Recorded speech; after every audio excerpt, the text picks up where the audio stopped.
Donc bonjour, on se retrouve aussi pour la lecture de la Bible. Donc on est vendredi, bon vendredi à tous.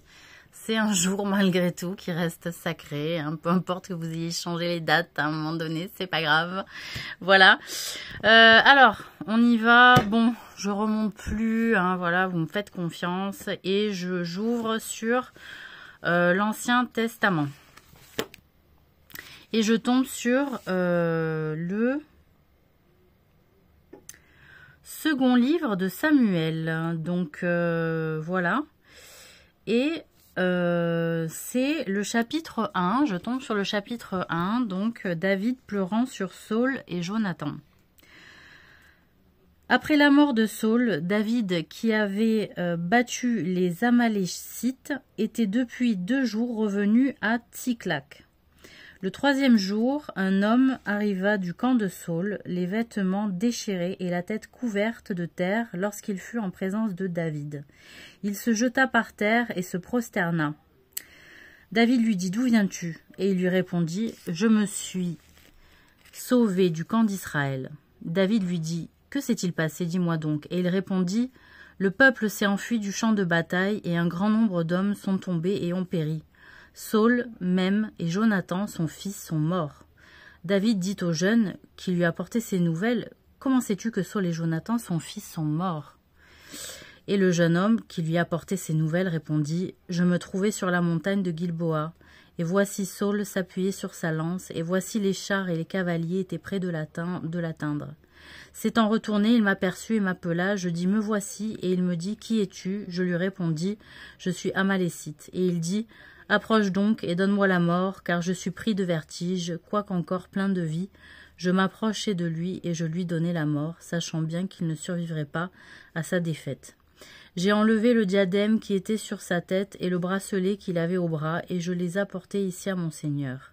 David saisit ses vêtements et les déchira, et tous les hommes qui étaient auprès de lui firent de même.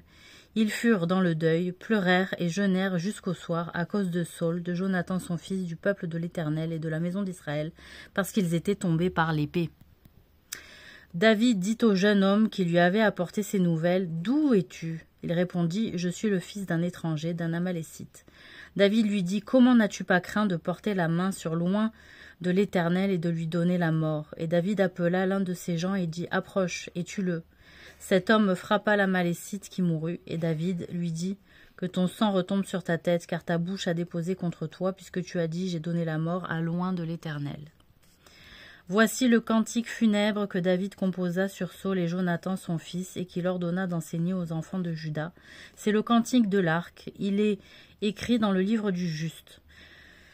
L'élite d'Israël a succombé sur tes collines. Comment des héros sont-ils tombés? Ne l'annoncez point dans Gath, n'en oubliez point la nouvelle dans les rues d'Ascalon, de peur que les filles des Philistins ne se réjouissent, de peur que les filles des incirconcis ne triomphent. Montagne de Gilboa, qu'il n'y ait sur vous ni rosée, ni pluie, ni champ qui donnent des prémices pour les offrandes, car là ont été jetés les boucliers des héros, le bouclier de Saul, l'huile a cessé de les oindre, devant le sang des blessés, devant la graisse des plus vaillants, l'arc de Jonathan n'a jamais reculé et l'épée de Saul ne retournait point à vide. Saul et Jonathan, aimables et chéris, pendant leur vie, n'ont point été séparés dans leur mort. Ils étaient plus légers que les aigles, ils étaient plus forts que les lions. Filles d'Israël, pleurez sur Saul, qui vous revêtait magnifiquement de cramoisie, qui mettait des ornements d'or sur vos habits. Comment des héros sont-ils tombés au lieu du combat? Comment Jonathan a-t-il succombé sur les collines? Je suis dans la douleur à cause de toi, Jonathan, mon frère. Tu faisais tout mon plaisir. Ton amour pour moi était admirable, au-dessus de l'amour des femmes. Comment des héros sont-ils tombés? Comment leurs armes se sont-elles perdues? Donc là, on a un épisode, effectivement, où il y a un croyant, un serviteur de l'Éternel, juif, qui vient témoigner de la mort de Saul, un grand combattant aussi juif, pareil, et un grand ami de David qui en réalité lui a demandé de mourir parce qu'il était au plus mal et qu'il n'aurait pas survécu à la défaite, sachant que des assaillants allaient venir à lui. Il a préféré mourir de la main d'un frère plutôt que la mort venant d'un contrevenant assaillant, hein, voilà. Donc, il me semble qu'on était venu me... il me semble qu'on était venu me demander conseil sur cette situation à l'époque en disant la personne m'a demandé de le tuer, est-ce que j'ai mal fait en lui demandant de le tuer, sachant que c'était un être particulièrement réputé, reconnu. En réalité, moi, ce que je lui avais répondu, c'est que la personne l'a mis dans une situation délicate parce que, quelque part, il allait être aussi potentiellement sacrifié du fait que il avait tué un être reconnu de serviteur de Dieu, un grand homme, et que, quelque part, la mission qu'il y avait incombé de mettre à mort pour atténuer la souffrance en fait de Saul, pouvait le mettre dans une situation délicate vis-à-vis du reste des gens, et notamment de David, puisqu'il allait vouloir faire payer le tribut d'une mise à mort d'un être pratiquement considéré comme sacré par ses pairs. Donc, quelque part, il était prédestiné à cette potentielle mort, sachant qu'il n'était pas dans son tort, il a obéi. Il a obéi en réalité à une demande de quelqu'un qui était considéré comme presque sacré et que peut-être en étant sacrifié, si vous voulez, par David, il a un statut de sacrifié, peut-être qu'il a un statut de martyr d'ailleurs actuellement, cet Amécite, puisqu'il a répondu à l'appel d'angoisse, à l'appel de fin de vie pour une mise à mort plus sereine et plus rapide que celle qui était potentiellement attendue. Voilà. Je ferme. Et je pense que je vais tomber encore sur l'Ancien Testament. Attendez, hop, parce qu'il est très bas, l'évangile. Donc là, je tombe sur l'évangile de Marc, parce que j'aime bien alterner ancien et nouveau. Donc, on a Complot contre Jésus, le parfum répandu, chapitre 14 du livre de Marc. La fête de Pâques et des pains sans levain devait avoir lieu 2 jours après. Donc, il me semble que le pain sans levain, c'était à la faveur des Juifs. Les principaux sacrificateurs et les scribes cherchaient les moyens d'arrêter Jésus par ruse et de le faire mourir, car ils disaient que ce ne soit pas pendant la fête, afin qu'il n'y ait pas de tumulte parmi le peuple. Comme Jésus était à Béthanie, dans la maison de Simon le lépreux, une femme entra pendant qu'il se trouvait à table. Elle tenait un vase d'albâtre qui renfermait un parfum de nard pur de grand prix. Et ayant rompu le vase, elle répandit le parfum sur la tête de Jésus. Quelques-uns exprimèrent entre eux leur indignation. À quoi bon perdre ce parfum, puisqu'il allait être sacrifié, c'était la dernière fête. On aurait pu le vendre plus de 300 deniers et les donner aux pauvres, et ils s'irritaient contre cette femme. Mais Jésus dit, laissez-la.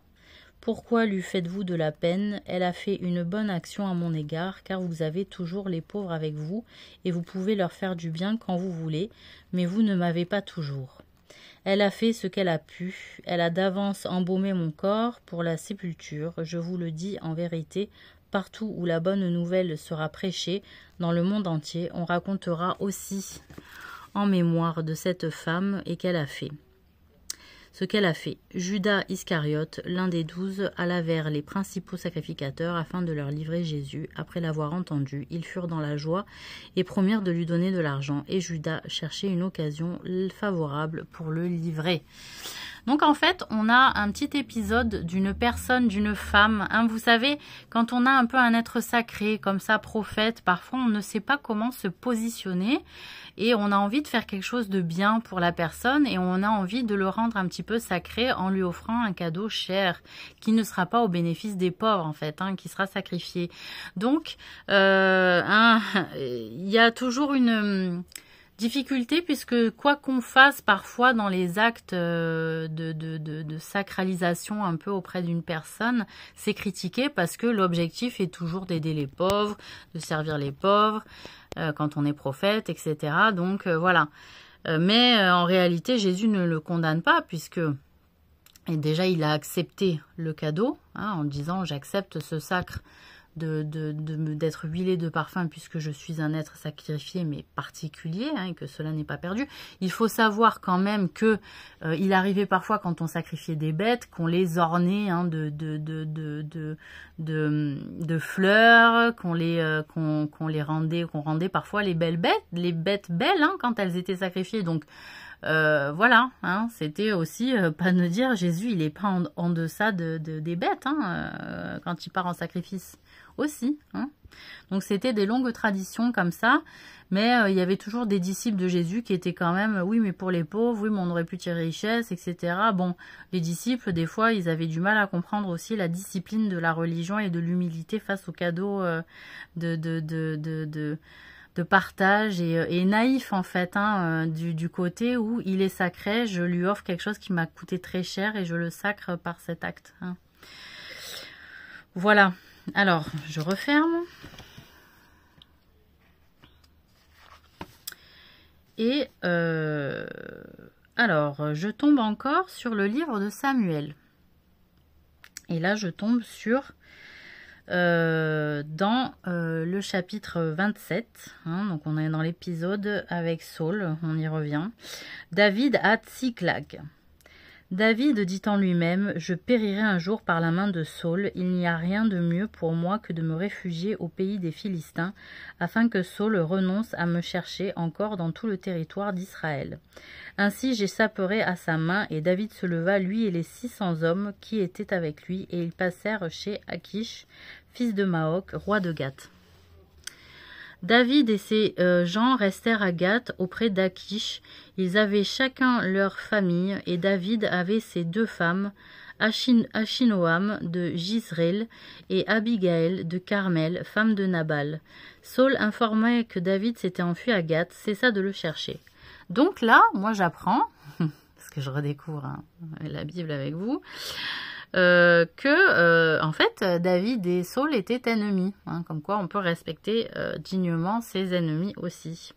Saul informé que David s'était enfui à Gath, cessa de le chercher. David dit à Akish, si j'ai trouvé grâce à tes yeux qu'on me donne dans l'une des villes du pays un lieu où je puisse demeurer, car pourquoi ton serviteur habiterait-il avec soi dans la ville royale? Et ce même jour, Akish lui donna Tsiklag. C'est pourquoi Tsiklag a appartenu au roi de Juda jusqu'à ce jour. Le temps que David demeura dans le pays des Philistins fut d'1 an et 4 mois. David et ses gens montaient et faisaient des incursions chez les Geshuriennes, les Girisiennes et les Amalécites, car ces nations habitaient dès le temps ancien la contrée du côté du Shur et jusqu'au pays d'Égypte. David ravageait cette contrée, il ne laissait en vie ni homme ni femme, et il enlevait les brebis, les bœufs, les ânes, les chameaux, les vêtements, puis s'en retournait et allait chez Akish. Akish disait, où avez-vous fait aujourd'hui vos courses? Et David répondait, vers le midi de Juda, vers le midi des Gérachmaélites, et vers le midi des Kénians. David ne laissait en vie ni homme ni femme pour les amener à Gath, car pensait-il, il pourrait parler contre nous et dire... Ainsi a fait David, et ce fut là sa manière d'agir tout le temps qu'il demeura dans le pays des Philistins. Akish se fiait à David, et il disait, il se rend odieux à Israël, son peuple, et il sera mon serviteur à jamais.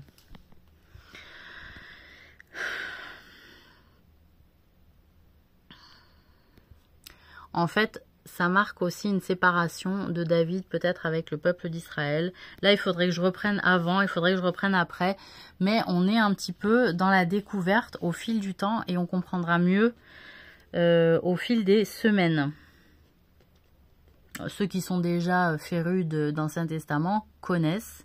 Et moi, je ne lis que les textes qui me tombent sous la main. Alors...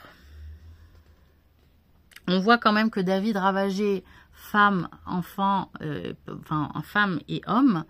Hein, et donc en réalité, c'était une prescription peut-être nouvelle, puisqu'il ne fallait quand même pas toucher aux femmes et aux enfants pendant des siècles, qu'il ne fallait toucher que les hommes. Donc il avait pris le parti de faire une prescription nouvelle. C'est pour ça qu'il s'était séparé, je pense aussi, du peuple d'Israël. Bon, voilà, hein, c'est des... Je suis pas savante à ce point, on fait un petit jeu ensemble et on verra bien ce que ça donne dans le temps. Donc je ferme et je vais retourner sur le Nouveau Testament. Alors, hop. Matthieu. Matthieu, Jésus et le sabbat. Voilà. Donc chapitre 12 de l'évangile de Matthieu. Donc, en ce temps-là, Jésus traversa des champs de blé un jour de sabbat. Ses disciples qui avaient faim se mirent à arracher des épis et à manger. Les pharisiens, voyant cela, lui dirent « Voici tes disciples font ce qu'il n'est pas permis de faire pendant le sabbat. » Mais Jésus leur répondit « N'avez-vous pas lu ce que fit David lorsqu'il eut faim? Lui et ceux qui étaient avec lui, comment il entra dans la maison de Dieu et mangea les pains de proposition qu'il ne lui était pas permis de manger non plus qu'à ceux qui étaient avec lui et qui étaient réservés aux sacrificateurs seuls. Ou n'avez-vous pas lu dans la loi que les jours de sabbat, les sacrificateurs, généralement les sacrificateurs doivent jeûner, ils ne doivent pas manger, c'est l'inverse, ouais. Violent le sabbat dans le temple sans se rendre coupable. Or, je vous le dis, il y a ici quelque chose de plus grand que le temple, si vous saviez ce que signifie. Je prends plaisir à la miséricorde et non au sacrifice. Vous n'auriez pas condamné des innocents, car le Fils de l'homme est maître du sabbat. Étant parti de là, Jésus entra dans la synagogue, et voici, il s'y trouvait un homme qui avait la main sèche. Ils demandèrent à Jésus, est-il permis de faire une guérison les jours de sabbat? C'était afin de pouvoir l'accuser. Il leur répondit, lequel d'entre vous, s'il n'a qu'une brebis et qu'elle tombe dans une fosse le jour du sabbat, ne la saisira pour l'en retirer?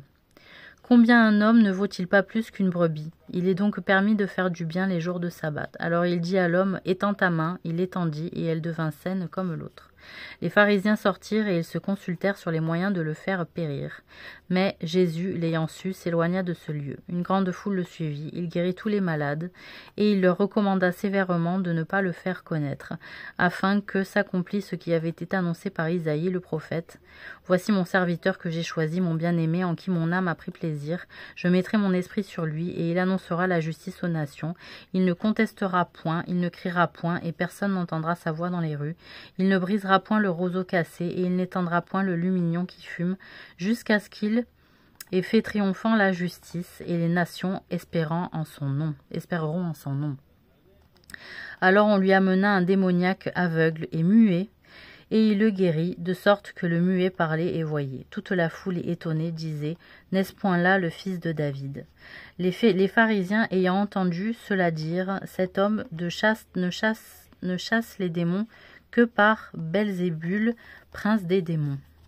Comme Jésus connaissait leurs pensées, il leur dit, tout royaume divisé contre lui-même est dévasté, et toute ville ou maison divisée contre elle-même ne peut subsister.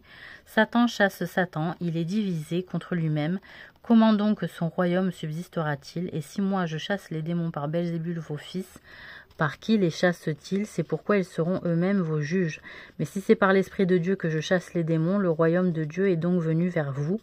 Ou comment quelqu'un peut-il entrer dans la maison d'un homme fort et piller ses biens sans avoir auparavant lié cet homme fort? Alors seulement il pillera sa maison. Celui qui n'est pas avec moi est contre moi, et celui qui n'assemble pas avec moi disperse.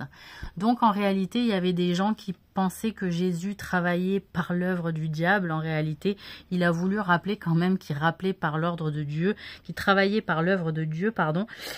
Et que c'est le démon qui chasse le démon, mais que en dernière instance, c'est l'Esprit de Dieu supérieur qui chasse le démon.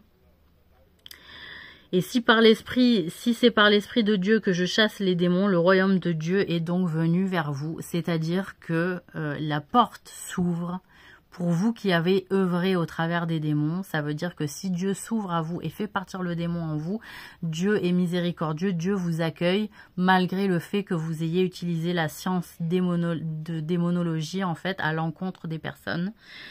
Et donc, le salut est quand même ouvert à nouveau pour les personnes qui se sont éloignées, qui ont fait des péchés d'association, puisqu'ils ont utilisé la démonologie, la science démoniaque. Voilà.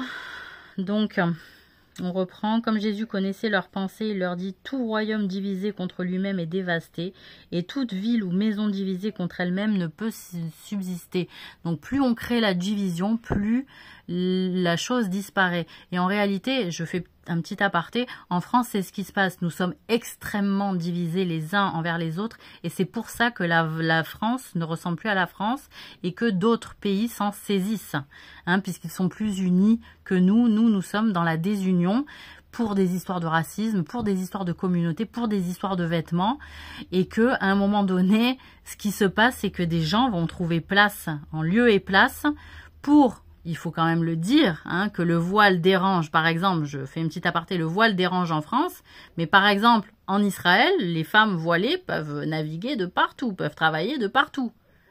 Donc, on laisse de la place aux gens d'Israël ici en France, mais en réalité, en Israël, les femmes voilées, il n'y a pas un problème pour qu'elles coexistent et qu'elles existent. Donc, on crée de la division aussi à l'intérieur de nos propres pays pour faire disparaître notre union et donc on soit remplacé par d'autres communautés qui sont plus unies. C'est pour ça qu'on a l'impression de plus être chez nous. Vous voyez la stratégie? C'est pour ça aussi que quand on ressasse comme ça sur certaines chaînes, les femmes si, l'islam machin, etc., on ne sait pas par qui, surtout que c'est une chaîne financée apparemment directement par Netanyahou, j'ai envie de dire, on sait par qui on veut nous remplacer. On sait par qui on veut remplacer les gens voilés. On sait par qui on veut remplacer les musulmans. Par les Israéliens. Et ça, c'est ma théorie. Hein. Voilà. Parce que en lieu et place d'Israël, il peut être sacrifié. Et on le voit aujourd'hui. Hein. Voilà. Donc, qu'est-ce que je voulais dire ? Sans avoir auparavant lié cet homme, alors que, en réalité, je le rappelle historiquement, les Arabes et les Africains noirs se sont battus pour la France plusieurs fois. Hein? Au moins 2 fois. Les 2 grandes guerres mondiales. Donc, j'ai envie de dire, ils sont plus proches d'être frères avec nous que les Israéliens qui sont toujours en retrait dans la bagarre. Dès qu'il y a bagarre, ils sont en retrait. Et je suis pas antisémite, hein. C'est de l'histoire, mesdames, messieurs. Je suis juive. Je peux pas être antisémite, je les défends, moi, les juifs. D'accord? Par contre, je suis réaliste et je suis lucide et je suis honnête, surtout. Bonne journée.